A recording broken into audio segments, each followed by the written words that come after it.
Let's go, baby. Let's go. CM Punk is back. CM Punk's back, baby. CM Punk's back. And oh wait, Brock Lesnar came back at SummerSlam. Looked like a beast. Fans popped. More of a headline. Oh, oh.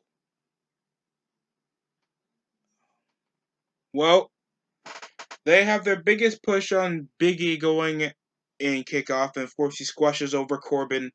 They're feuding over the Money in the Bank that he desperately took after like losing every week on Raw and SmackDown. So that's practically it. That's practically how the entire thing go. Rated RK, bro. I'm not even gonna go over this match, man. We knew that they were gonna win. Everybody and their mother knew they were gonna force over them to get over. And Riddle's been the only person to carry any semblance of entertainment value out of this RK Bro feud. The only issue is they had nobody to foil over. All they knew was Styles carried most of the personality into this feud, and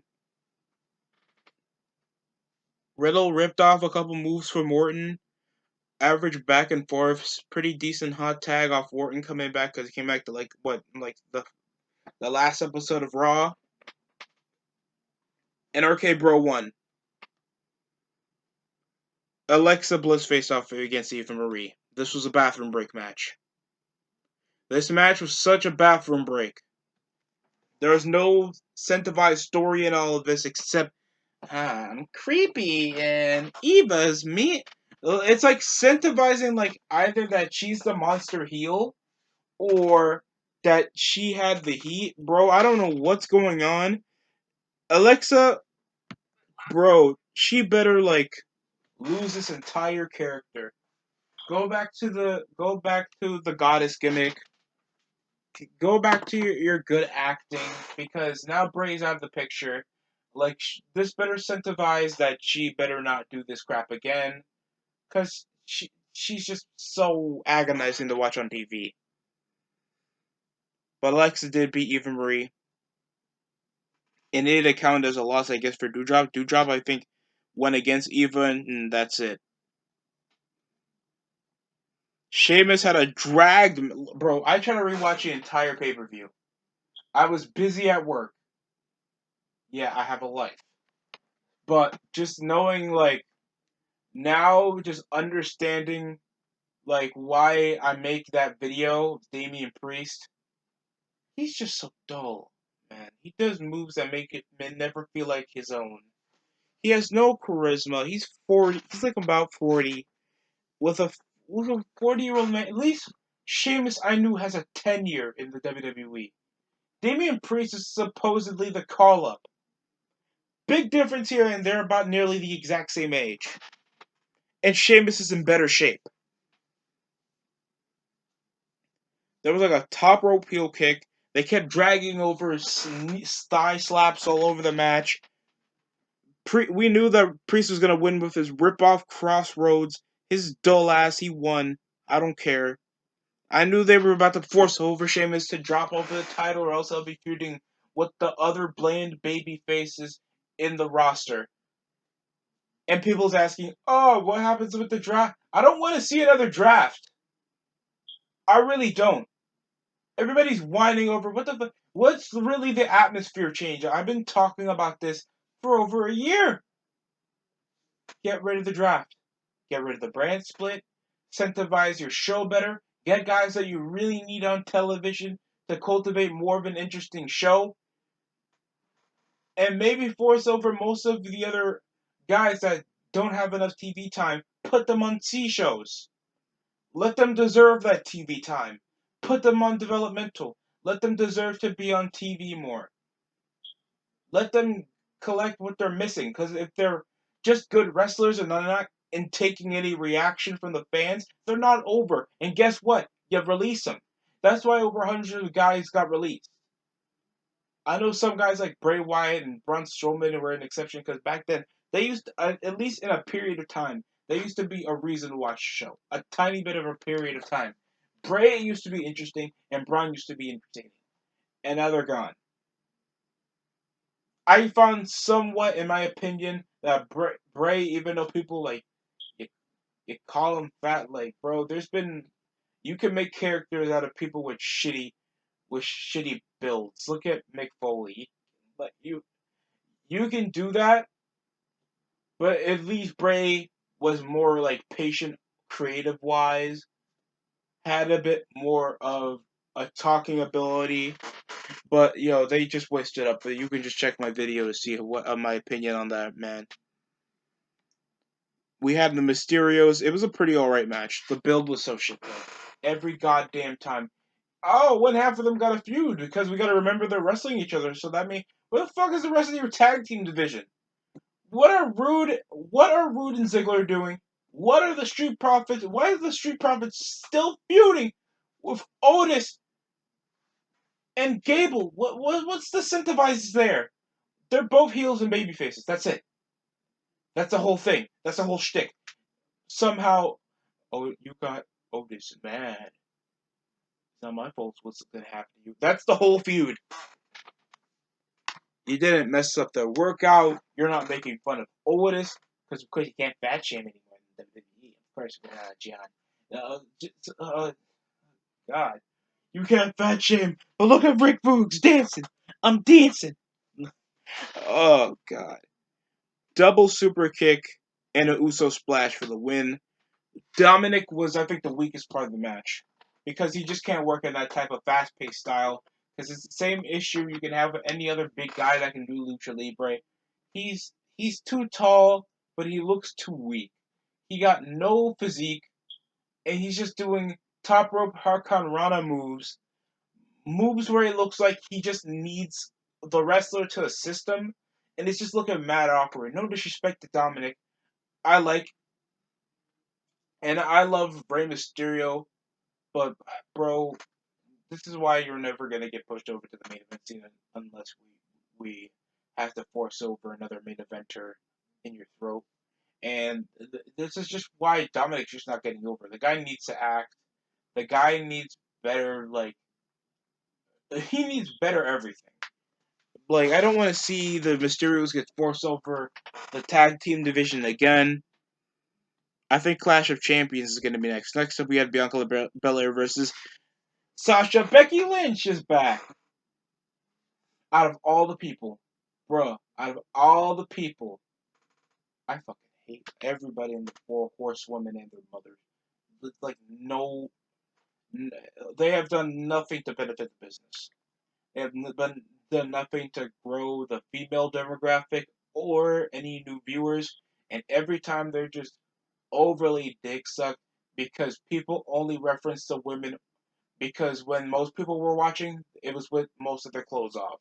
It's hard to I'm not always trying to denounce that you can't take women's wrestling more seriously, but Sable could just take off her pants, and that will draw like 5 million people. You just having a good 20-minute match is only going to be at 1.5 million. That's mean to say, but it's true. I don't really care. So, as well as we book over Bianca Belair with most of the momentum, she gets overly shoveled by Becky Lynch, all because she was so dull. I'm for this change, but bro, I'm really not caring for both women. Because it's either Four Horsewomen or nobody else is getting over. Carmella, Zelina Vega, Liv Morgan. Who else? Tegan Knox. Tony Storm, that's barely been on SmackDown television. So they gotta force over Becky Lynch. That's probably gonna feud with Bianca Belair for the next 2 months because nobody else is realistically gonna have a fighting chance because they're already jobbers in their own right in the women's division. And people disagree with me being like, "Oh, you can't unify the titles around." What's wrong with you? It's the same problem with the WWE Universal Championship. They're kind of cultivating one to look minor, even though they're supposed to be in equal levels. So Belair loses. With Bianca being like, I lost. I gotta own up to it. And it's like, people question why the fuck. My brother, look, my siblings, and I reference them a lot over this, because when it comes up to me still being a wrestling fan, it's because of how much I enjoyed watching that with my brothers. I like seeing John Cena talk shit, back with like ruthless aggression era, making fun of Lita and Edge. I saw him. We saw when Batista turned heel and Rey Mysterio. I have a when it comes to my history of pro wrestling, it comes with my bond with my family in a lot of things. So that's why I correlated it a lot. But when it comes to that type of shit, he saw a grown adult crying over a um an unsuspecting return losing. Like this bitch takes it like she lost a like he we have both described it as like this isn't like oh my god I just lost my title so quick. She's not looking stunned. She's not looking surprised. She's not looking angry.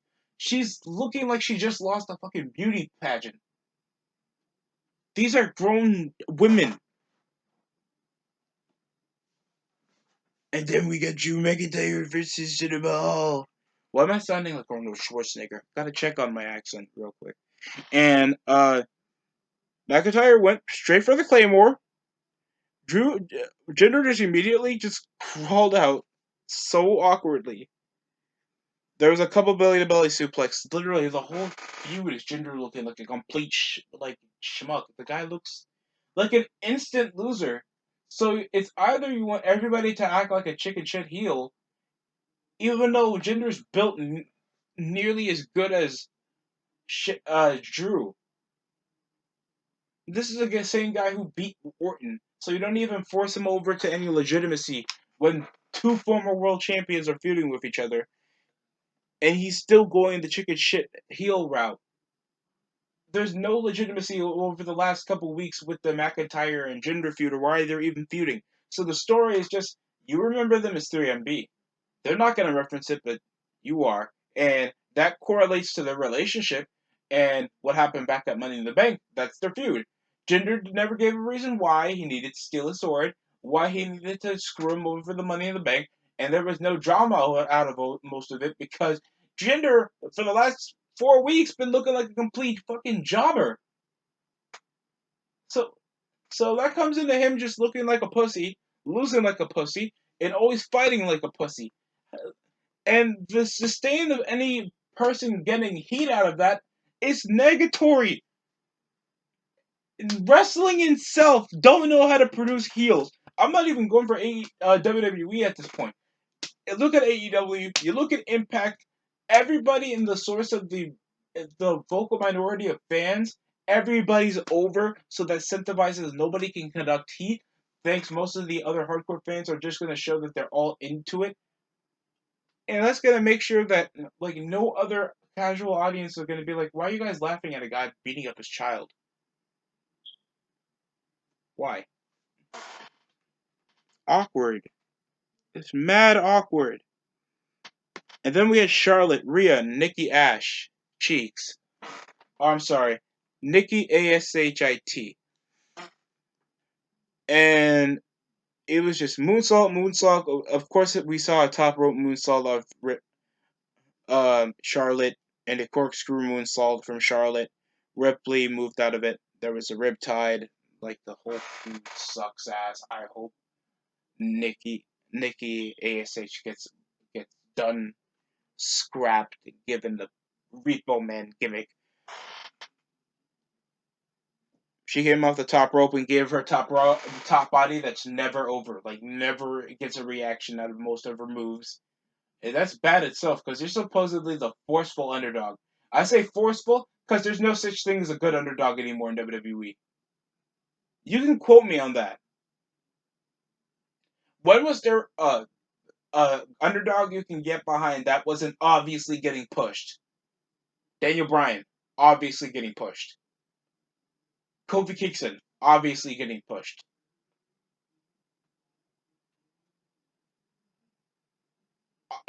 Any other person, the incentivized that they get a one small reaction on the next show, they're forced to be over because Vince is desperate to get some semblance of reaction.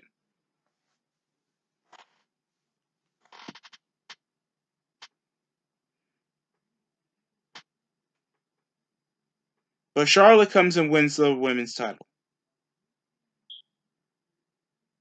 Nice. Best option for the lady that's getting booed off house shows. Alright, I'll admit, Rollins and Edge. I knew this was gonna. I called it over for being the show stealer tonight because it's just in ring off a basic feud. Too bad, like our authority figures are so dull that we're not like, hey, we have a future Hall of Famer and one of our top contenders for the world title. Maybe I should put some more high risk into this thing since this is so personal. No, but oh no, they don't want to innovate or try to actually make the show better. It's like, oh, all the fans want to see is just a good match for these fans. That's it. So so dull. Like, I don't like always referencing the past because that's not what you should always do. Like, usually you see that in sports events. So, like, they reference the past to see how much the present has evaded that. Like Aaron Rodgers beat his own touchdown record from just a few seasons ago. An astounding accomplishment that took a bunch of hard work. Uh, Devonte Devonte Adams, big receiver for the Packers, just broke the record out of Sterling Sharp's receiving record as a Green Bay Packer. Astounding accomplishments. Not even Greg Jennings with his overhyped ass did back when he was there. You don't get that anymore in pro wrestling. Whenever we reference whatever is shit, we reference the past, even the shitty parts. We are such on a low standard right now, bro, that they'll think a good show is a 4 out of 10, or they'll critique a show off two good matches, no good segments, no other entertaining parts to keep you hooked. 6 out of 10. Can't rate. Can't rate. I'm sorry, bro. I'm not trying to force myself as a critiquing elitist, but people, I think, lost a way how to critique. Just for the semblance of forcing something like, I can't be that negative. I gotta tell people still to not watch the show, but I don't want to watch the show. Rollins came with the cool little brood entrance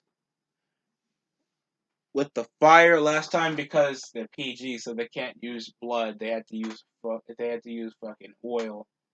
They took that out of the limousine that Vince was on off the oil change and dropped it over on Rollins. So big match. DDT, Sling Blade, multiple targeting over to the neck, and at least this been foreshadowed off majority of the feud of Rollins trying to end the regular life or career of Edge. And I like that.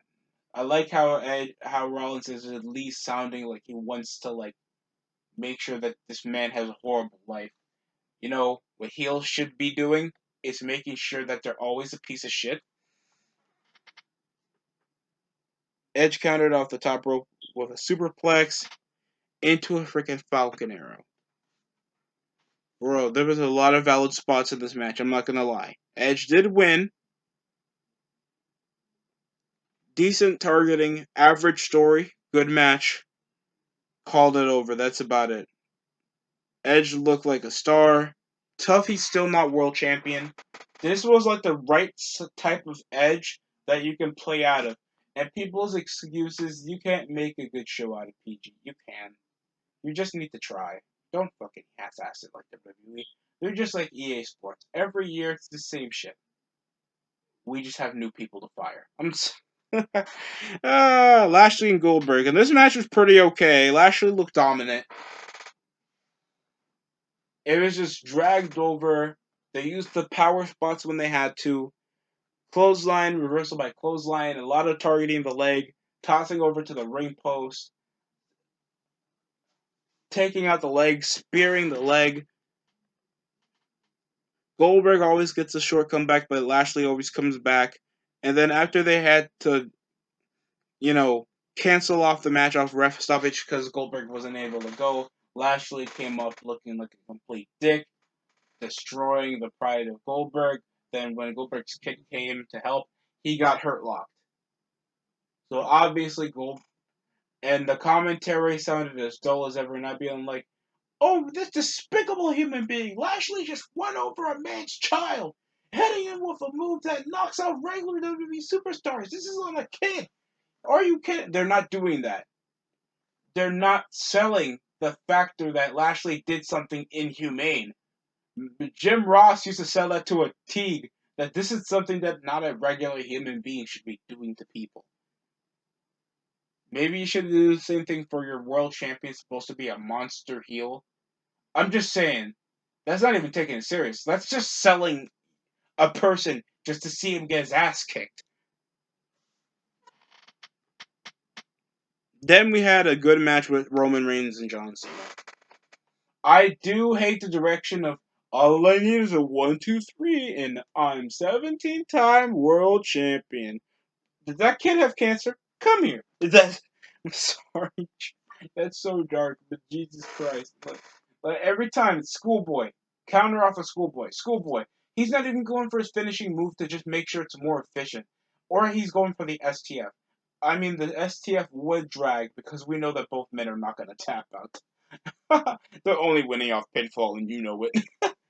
just and just knowing that this is the sentiment of Roman Reigns is melting down every time he gets a Superman punch. He tries to come back, or he looks like he finally gets the upper hand. Cena always kicks out, and the cultivation is not trying to break Cena's pride, and Cena's still going for the fucking Schoolboy. He gets the AA from the outside with the obvious catch of the spear.